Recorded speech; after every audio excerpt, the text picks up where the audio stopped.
अस्सलाम वालेकुम। आज हम लोग FSc part 1 physics product of vector से स्टार्ट करेंगे। सो स्टूडेंट्स, ये बहुत ही इंपॉर्टेंट टॉपिक है जिसको आप लोगों ने अच्छी तरह से प्रिपेयर करना है। तो हम लोग ये जो बुक हम लोग स्टार्ट की है वो फेडरल और केपीके बोर्ड की है। तो सबसे पहले हम लोग लेक्चर की तरफ चलते हैं। प्रोडक्ट ऑफ वेक्टर्स, वेक्टर्स के प्रोडक्ट के दो मेथड हैं, ठीक है। एक हमारे पास होता है स्केलर प्रोडक्ट और एक हमारे पास होता है वेक्टर प्रोडक्ट, ठीक है। स्केलर प्रोडक्ट और एक हमारे पास क्या होता है, वेक्टर प्रोडक्ट, ठीक है स्टूडेंट्स। तो स्केलर प्रोडक्ट किसे बोलते हैं, वेक्टर प्रोडक्ट किसे बोलते हैं, इस सब को हम लोग इस लेक्चर में इंशाल्लाह कवर करेंगे। तो सर हम लोग इस लेक्चर में कोशिश करेंगे कि एक हमारा ये टॉपिक कंप्लीट हो। तो स्केलर प्रोडक्ट की हम लोग बात करते हैं। जब हमारे पास दो वेक्टर्स मल्टीप्लाई होकर, जब हमारे पास दो वेक्टर ना मल्टीप्लाई हो जाएं, दो वेक्टर आपस में क्या हो, मल्टीप्लाई हो और हमें क्या दे, स्केलर क्वांटिटी दे, तो उसको हम लोग क्या बोलते हैं, स्केलर प्रोडक्ट बोलते हैं। स्केलर प्रोडक्ट के लिए आप लोगों ने एक और बात याद रखनी है, इसमें हमारे पास मल्टीप्लाई के लिए हम लोग क्या लगाते हैं, वैसे मल्टीप्लाई के लिए हम लोग को मैथ्स में क्या पढ़ा है, डॉट भी लगा सकते हैं, क्रॉस भी लगा सकते हैं। लेकिन फिजिक्स में हम लोग डॉट प्रोडक्ट किसे बोलते हैं, स्केलर को बोलते हैं, और क्रॉस प्रोडक्ट किसे बोलते हैं, वेक्टर को बोलते हैं, ठीक है स्टूडेंट्स।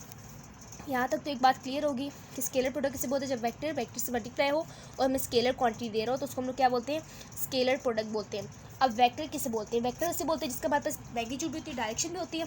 अब इसकी मैं एक जनरल एग्जांपल आप लोगों को देती हूँ। अगर मैं एक वेक्टर ए की बात करी, उसकी वेक्टर ए की, ये वेक्टर ए का डायरेक्शन होगा और ये इसकी मैग्नीट्यूड होगी, ठीक है। तो ये दोनों जिसके पास होगा और ये जब आपस में मल्टीप्लाई होंगे तो हमें क्या देगा, सिंपली हमें इसके मैग्नीट्यूड दे रहा होगा, ठीक है। तो स्टूडेंट्स, लेट्स सपोज कि मेरे पास एक वेक्टर है, वेक्टर ए है, ठीक है, और इसका डॉट प्रोडक्ट ले रहे हैं हम लोग वेक्टर बी के साथ। और ये हमारे पास डॉट प्रोडक्ट लेने से हमारे पास क्या आ रहा है, एक और न्यू क्या आ रही है, स्केलर प्रोडक्ट की वैल्यू आ रही है, ठीक है। एक न्यू स्केलर क्वांटिटी आ रही है, इसको हम लोग सी से डिनोट करें। अब सी के ऊपर मैंने यहाँ पे एरो हेड नहीं लगाया क्योंकि ये वेक्टर नहीं है, ये स्केलर है। स्केलर के ऊपर कभी भी हमारे पास एरो हेड नहीं लगता। अब इसको अगर मैं ओपन फॉर्म में बोलूँ तो मैं ए बी, अब ये आप लोगों ने पढ़ा हुआ है, ए बी हमारे पास जो है वेक्टर, इन दोनों का जब मैं क्रॉस प्रोडक्ट करूँगी तो हमारे पास ये क्या आ जाएगा, ए बी कॉस थीटा। अगर मैं सी की जगह, सी यानी जो स्केलर है उसकी जगह मैं क्या लिख दूँ, ए बी कॉस थीटा लिख दूँ, तो ये भी मेरे पास क्या असल में स्केलर है, क्योंकि मैग्नीट्यूड है, ये भी मैग्नीट्यूड है, और ये पास क्या है, ये एंगल जो हमारे पास है ये भी एक स्केलर क्वांटिटी है, ठीक है स्टूडेंट्स। तो हमारे पास जो लास्ट फॉर्म आई है वो A dot B, vector A dot vector B which is equal to A B cos theta, ठीक है। आप लोगों को बात याद रखनी, स्केलर के हमारे पास कॉस आते हैं और जो हमारे पास वेक्टर होता है उसके लिए हम लोग इंशाल्लाह पढ़ेंगे साइन थीटा, ठीक है। और वेक्टर के लिए आप लोगों ने एक और बात भी याद रखनी, वेक्टर के लिए हमारे पास डायरेक्शन होना ज़रूरी है, जिसको हम लोग एन कैप से डिनोट करेंगे। जो हमारे पास नॉर्मल जो सबके लिए यूज़ होता है उसको बोलते हैं एन कैप, ठीक है। अब इसके बाद स्टूडेंट्स, इसके लिए हम लोग यहाँ पे एक फिगर बनाते हैं जो आप लोग की बुक्स में गिवन है।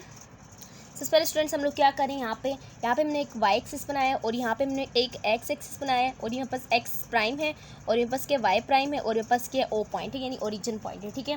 तो हम लोग क्या करना चाहते हैं, हम लोग ए डॉट बी करना चाहते हैं, ए वेक्टर डॉट बी वेक्टर।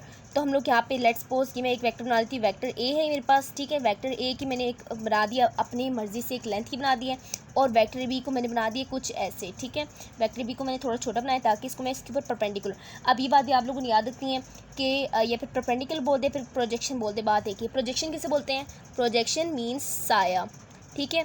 अब अगर मैं आप लोगों से पूछूं कि बी का प्रोजेक्शन कहाँ बन रहा है, तो आप लोग का आंसर क्या होगा कि ए के ऊपर बन रहे, ए के इस तरफ बन रहे, यानी जो बी का कौन सा कंपोनेंट ए के ऊपर पैरेलल है, ये हमारे पास ए वेक्टर है ना, ए वेक्टर के पैरेलल कौन सा कंपोनेंट है, ये बी का। हम लोग इसके कंपोनेंट में रिजॉल्व करें तो हमारे पास क्या बन गया, बी साइन थीटा बन गया, क्योंकि परपेंडिकुलर हमेशा क्या होता है, साइन होता है, और बेस जो हमेशा होती है वो क्या होती है, बी कॉस थीटा होती है।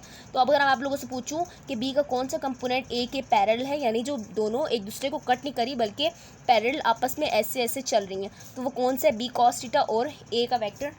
तो बी का कौन से कंपोनेंट है, बी कॉस थीटा है। तो अगर मैं यहाँ पे आप लोगों को इसको दोबारा मैं आप लोगों को बताऊँ तो मेरे पास कुछ ऐसे बनेगा, vector A dot vector B which is equal to magnitude of A लिखूँगी। सबसे पहले मैं क्या लिखूँगी, मैग्नीट्यूड ऑफ ए की मैग्नीट्यूड लिखूँगी, और उसका डॉट प्रोडक्ट लूँगी किसके साथ, कंपोनेंट ऑफ बी का वो कंपोनेंट जो कि ए के पैरेलल है या फिर जिसका ए पे प्रोजेक्शन बना हो, ठीक है। तो component of B parallel to A, component of vector B parallel to vector A, ठीक है। क्योंकि वेक्टर बी का हम लोगों ने कंपोनेंट बनाए हैं तो उसको लिखेंगे component of vector B parallel to vector A. Magnitude of A vector का हमारे पास क्या बनेगा, ए सिंपली बनेगा, और जो हमारे पास कंपोनेंट ऑफ बी का कौन सा कंपोनेंट पैरेलल है, बी कॉस थीटा है, तो बी कॉस थीटा किसके पैरेलल है, वेक्टर ए के पैरेलल है। तो फिर हम लोग लास्ट हमारे पास क्या आ जाएगा, ए बी कॉस थीटा। ठीक है स्टूडेंट्स, हमारे पास क्या आ गई, स्केलर क्वांटिटी आ गई। जब हम लोग दो वेक्टर को मल्टीप्लाई करें, डॉट प्रोडक्ट लें, तो हमारे पास क्या आ जाए, स्केलर आ जाए, तो उसको हम लोग क्या बोलते हैं, स्केलर प्रोडक्ट बोलते हैं। स्केलर प्रोडक्ट का दूसरा नाम अभी मैंने आप लोगों को बताया क्या है, वो डॉट प्रोडक्ट है। ठीक है, डॉट प्रोडक्ट, स्केलर प्रोडक्ट का दूसरा नाम क्या है, डॉट प्रोडक्ट। ठीक है स्टूडेंट्स, ये बात भी आप लोगों ने याद रखनी है। इसके बाद हम लोग इसका अगर दूसरा फॉर्म पढ़े, अगर हम लोग इसकी एक प्रॉपर्टी देखना चाहें, कम्यूटेटिव ही कम्यूटेटिव है कि नहीं। कम्यूटेटिव कैसे बोलते हैं, अगर मैं ए प्लस बी करूँ तो, और फिर दूसरी तरफ मैं कर दूँ बी प्लस ए, अगर ये दोनों 3 + 4 करूँ और फिर 4 + 3 करूँ, ये अगर मेरे पास बराबर आ जाए तो उसमें क्या बोलती है, कम्यूटेटिव बोलती है। ठीक है, तो अगर ये प्रॉपर्टी हमारे पास इसमें अप्लाई होती है कि नहीं, हमने ये चेक करना है। अब अगर मैं इसी तरह करके मैं दूसरा इसी तरह की मैं एग्जांपल लूँ, जिसमें बी को ए से मल्टीप्लाई करूँ, बी डॉट ए करूँ। ठीक है, बी डॉट वेक्टर ए करूँ, तो हम लोग सिंपली क्या करेंगे, इसमें भी हम लोग सिंपली एक्सिस बनाएंगे। सबसे पहले मेरे पास एक्स एक्सिस है, ये एक्स प्राइम है, ये ओ है, ये वाई प्राइम है, ये वाई है। ठीक है, सबसे पहले हम लोग किसको बनाएंगे, बी का बनाएंगे। ये हमारे पास क्या बन गई, बी वेक्टर को सबसे पहले हम लोग बनाएंगे।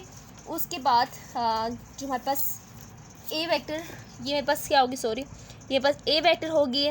ए वेक्टर की लेंथ को अभी हम लोग छोटा रखेंगे, क्योंकि हमने ए का प्रोजेक्शन देखना है किस पे, बी के ऊपर, ए का साया देखना है बी के ऊपर। ठीक है, तो इस तरह मैंने कर दिया।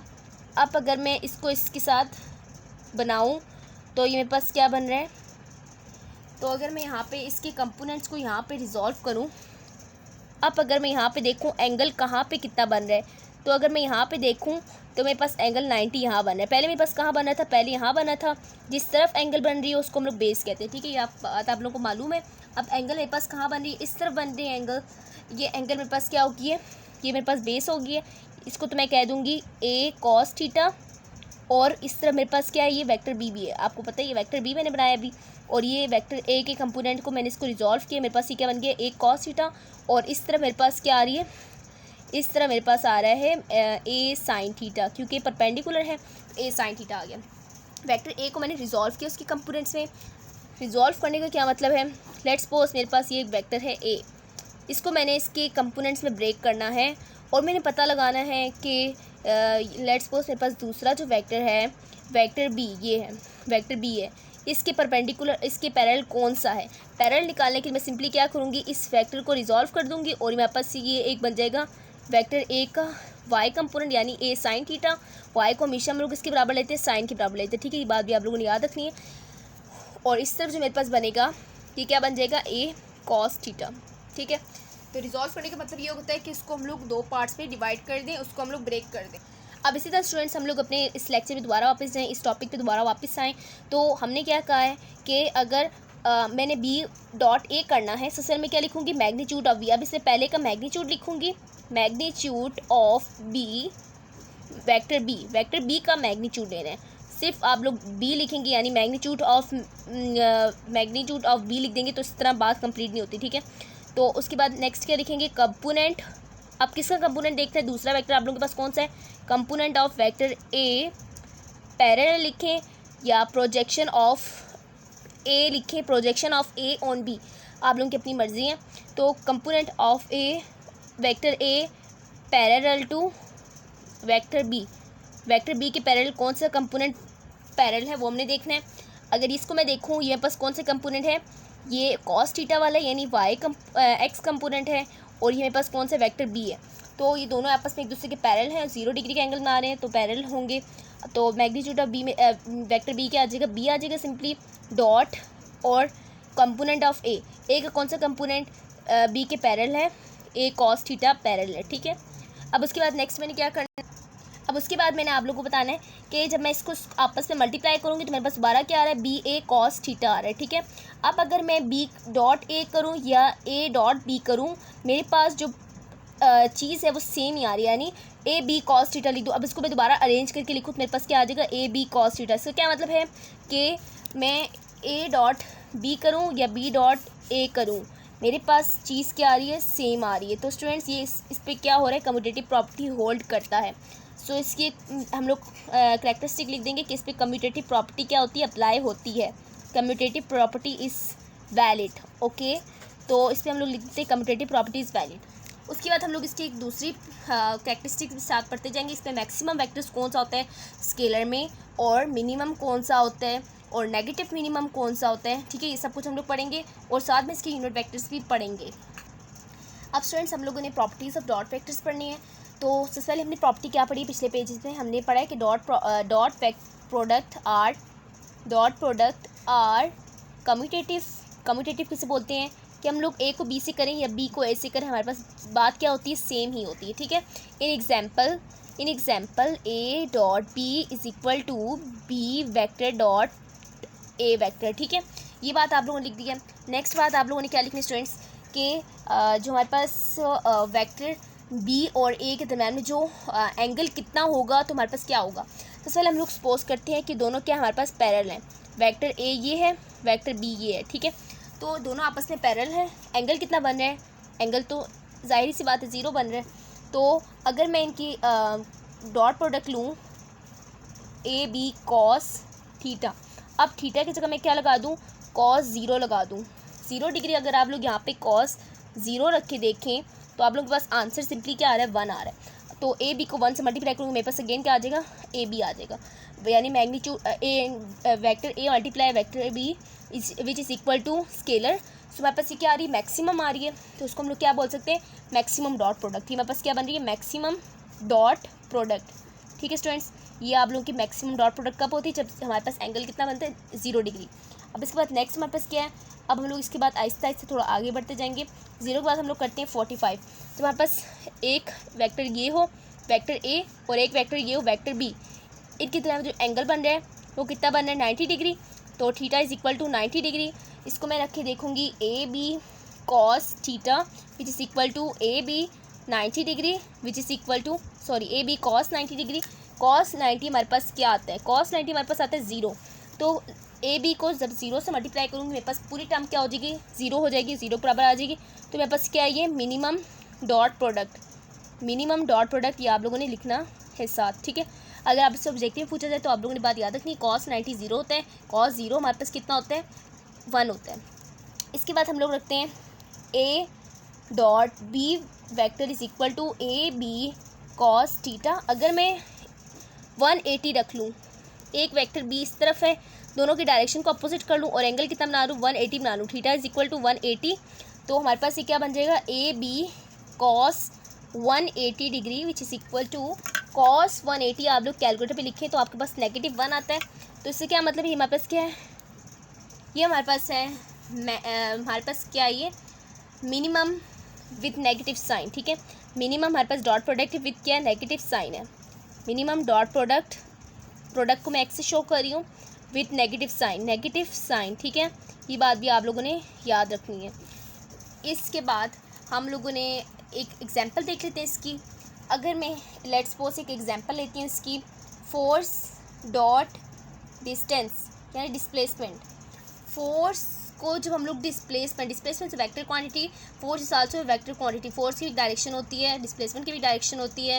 इन दोनों को जब हम लोग मल्टीप्लाई करें तो हमारे पास क्या आ जाता है, एक scalar product which is equal to work done which is equal to force dot product displacement, ठीक है।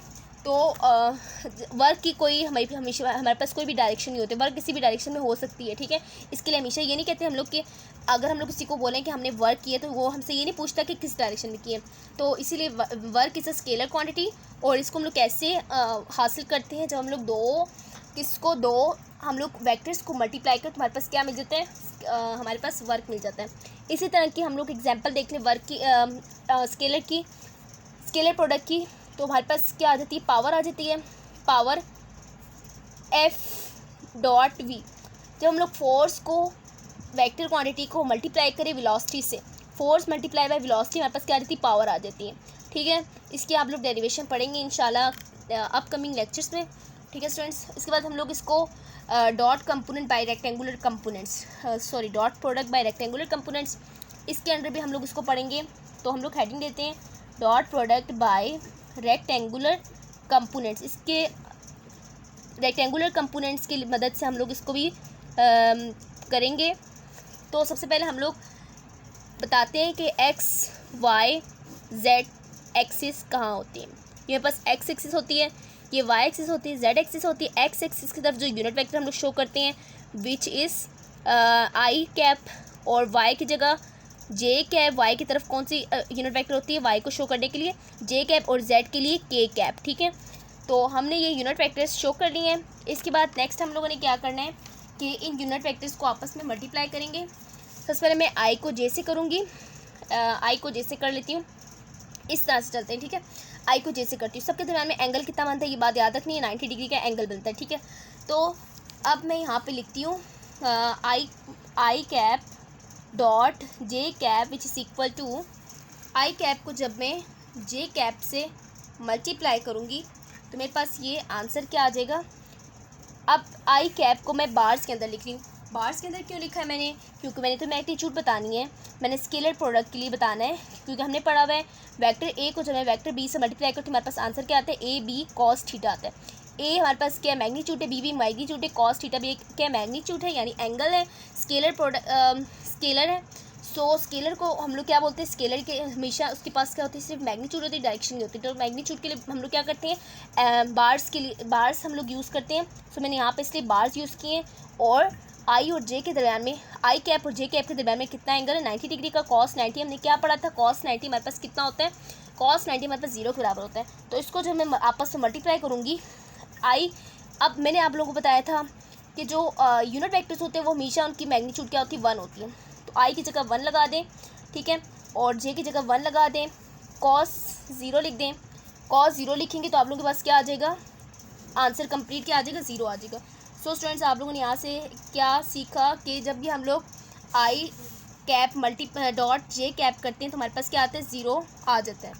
अब इसके बाद स्टूडेंट्स नेक्स्ट अगर हम लोग देखें, आई जे हो गया, आई के को करेंगे, आई जे के को करेंगे तब भी आप लोगों के पास 0 आएगा। इसी तरह आप लोग सबको करेंगे, यानी जो आई जे यानी सेल्फ प्रोडक्ट नहीं करेंगे, सेल्फ प्रोडक्ट से बोलते हैं यानी आई को आई से करना। आई को आई से करने का मेथड भी आप लोगों को बताऊंगी, लेकिन सबसे पहले आप लोगों ने ये बात याद रखनी, आई को जे से करूँ, जे को के से करूँ, के को आई से करूँ, मेरे पास क्या आएगा, ये सब 0 आएगा।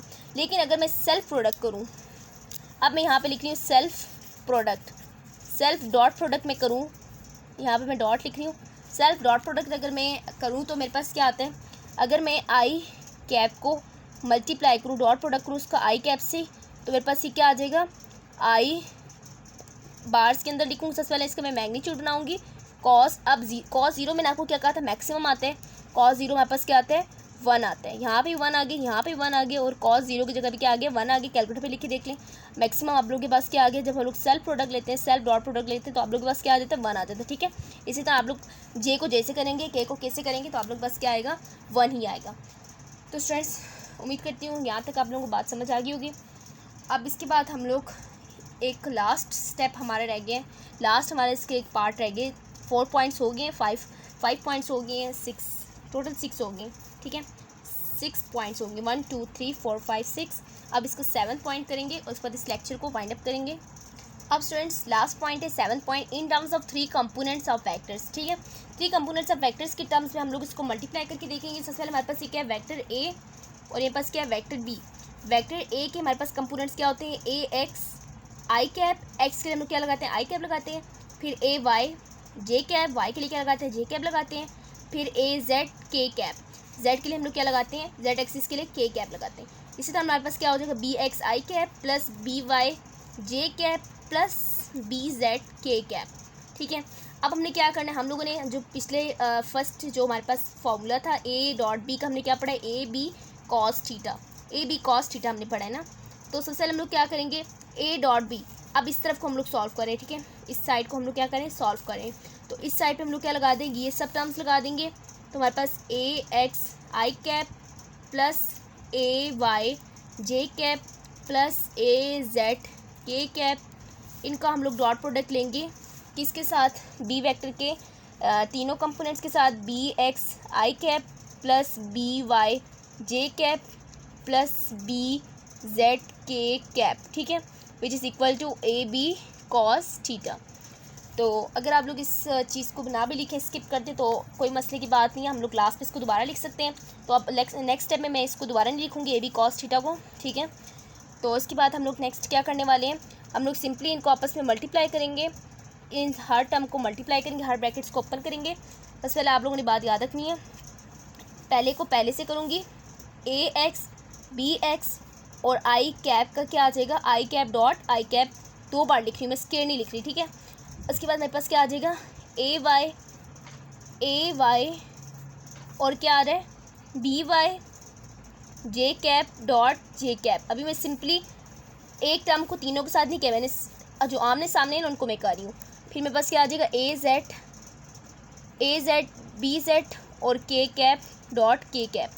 अब मैं क्या करूँगी, अब मैं ए वाई को बी वाई से करूँगी, ए वाई बी वाई और ये पास क्या आ गया, जे कैप सॉरी ए वाई जे कैप को बी एक्स आई कैप से करूँगी। सबसे पहले बी एक्स आई कैप से, क्योंकि मैंने जे कैप से पहले कर लिया, डॉट जे कैप और डॉट आई कैप, ठीक है।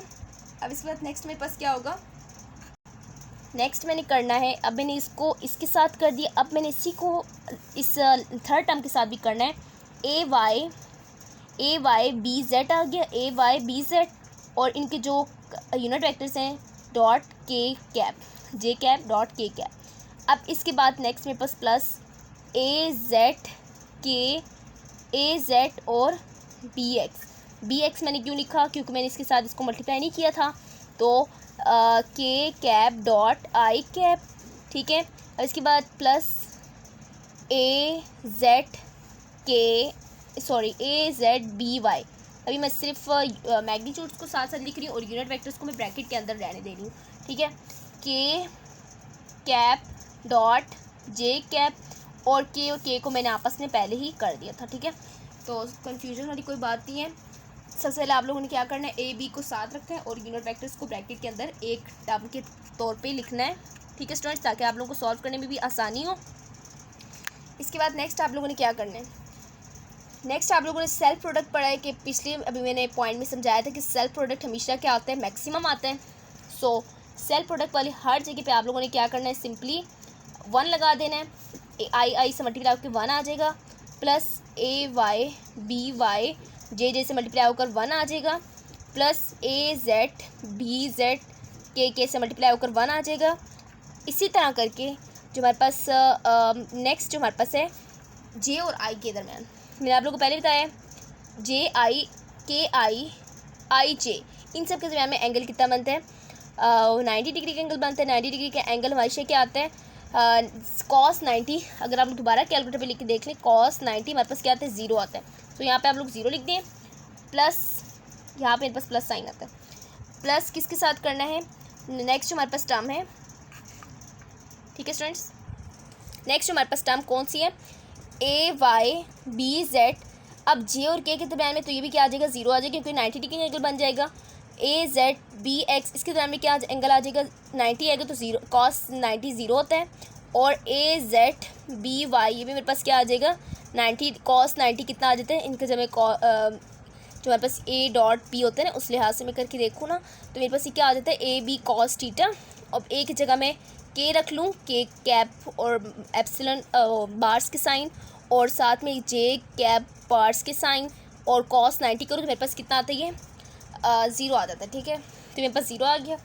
अब जो 0 0 वाले टर्म है इनको आपस में कैंसिल कर दें, भूल जाएं, पीछे जो रह गया ए एक्स बी एक्स प्लस ए वाई बी वाई प्लस ए जेड बी जेड। ये बहुत ही आसान इक्वेशन बन गई है, स्टार्ट में बहुत बड़ी लगी, लेकिन इसके बाद अब आप लोग का लास्ट एक काम रह गया। हमने जो पहली इक्वेशन जो बनाई थी इसके अंदर इसको पुट करेंगे। अभी मेरे पास क्या निकली, ये ए डॉट बी डॉट निकली है, ठीक है। ए वेक्टर का डॉट प्रोडक्ट किसके साथ, बी वेक्टर के साथ।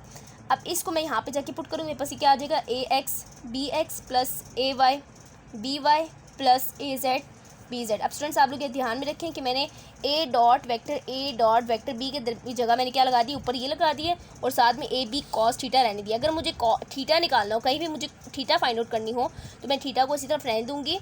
सिंपली मैं क्या करूँगी, ए एक्स बी एक्स प्लस ए वाई बी वाई प्लस ए जेड बी जेड, सॉरी ये मेरे पास बी जेड है, बी जेड, और यहाँ पे मेरे पास क्या हो जाएगा, डिवाइडेड बाय ए बी। अब ये मेरे पास ए बी क्या आ गया, नीचे आ गया, और ये मेरे पास कॉस का रिवर्स हो जाएगा, और मेरे पास ये सिंपली फॉर्मूला आ जाएगा। ठीक है स्टूडेंट्स, थीटा निकालने के लिए आप लोगों ने सिंपली ये वाला फार्मूला लगाना है। तो इन सब फार्मूले को आप लोग अपनी नोटबुक पे नोट कर लें या फिर बुक के ऊपर लिख लें, ताकि आप लोगों को कोई भी न्यूमेरिकल सॉल्व कर रहे हो तो आप लोगों को याद रहे। ठीक है स्टूडेंट्स, तो उम्मीद करती हूँ लेक्चर आप लोगों को पसंद आएगा। लेक्चर पसंद आए तो लाइक करिए, दूसरों के साथ भी शेयर करें, चैनल को भी सब्सक्राइब करना भूलें। मिलते हैं नेक्स्ट लेक्चर में नेक्स्ट टॉपिक के साथ, तब तक के लिए अल्लाह हाफिज़।